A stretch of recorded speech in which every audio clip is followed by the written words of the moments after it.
suis venue consulter pour des raisons de sécheresse de l'œil, avec une gêne surtout le soir, en fin de journée, avec des picotements des yeux, et puis également lorsqu'il y a du vent à l'extérieur, ça m'occasionne une gêne.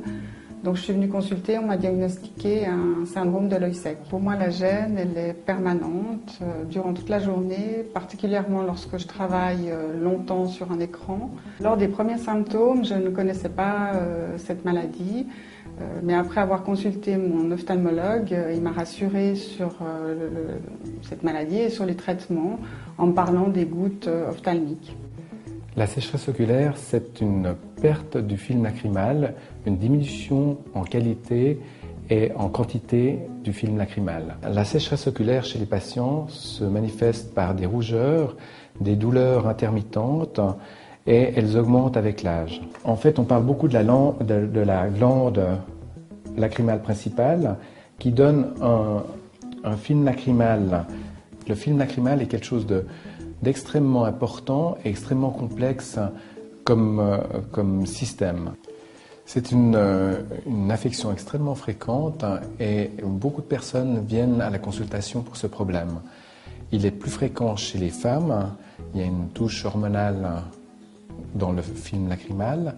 L'impact de la sécheresse oculaire est très importante en fait dans la vie quotidienne de la personne. Ça ne va pas du tout abîmer ou mettre en danger l'œil ou la santé du patient, mais c'est des patients qui reviennent continuellement à la consultation et qui doivent vivre avec ce problème. Les manifestations de l'œil sec sont tout à fait paisibles au départ. Elles sont très faibles. C'est par exemple une personne qui vient avec des yeux larmoyants durant l'hiver, ou bien c'est une patiente qui vient avec des yeux qui grattent, qui croit qu'il a une conjonctivite. Ça, c'est les tout débuts. Les causes de la sécheresse oculaire sont multiples. Il faut considérer les causes intrinsèques, en particulier l'âge, le sexe et les maladies inflammatoires auto-immunes. Dans les conditions extrinsèques qui peuvent conduire à une sécheresse ou d'une symptomatologie de l'œil sec, il faut penser à des maladies infectieuses, la chirurgie ophtalmologique, et puis l'environnement. L'air climatisé, par exemple, dans les voitures, les poussières, le vent, le froid. Les suppléments lacrymaux dont on dispose sont des gouttes qui sont sous forme de collyre unidose, par exemple, dépourvues d'agents conservateurs, ou des gouttes qui sont délivrées dans des petits emballages de 5 à 10 millilitres. Ensuite, on a des gels qui sont dans des petits tubes ou peuvent aussi être distribués dans des flacons unidoses.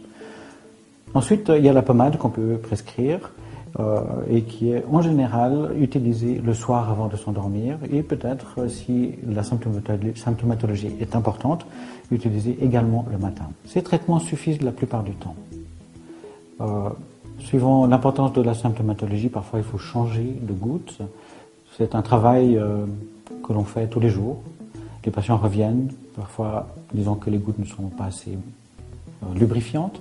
Il faudra peut-être parfois changer de goutte plusieurs fois avant de trouver la solution qui convient à chacun.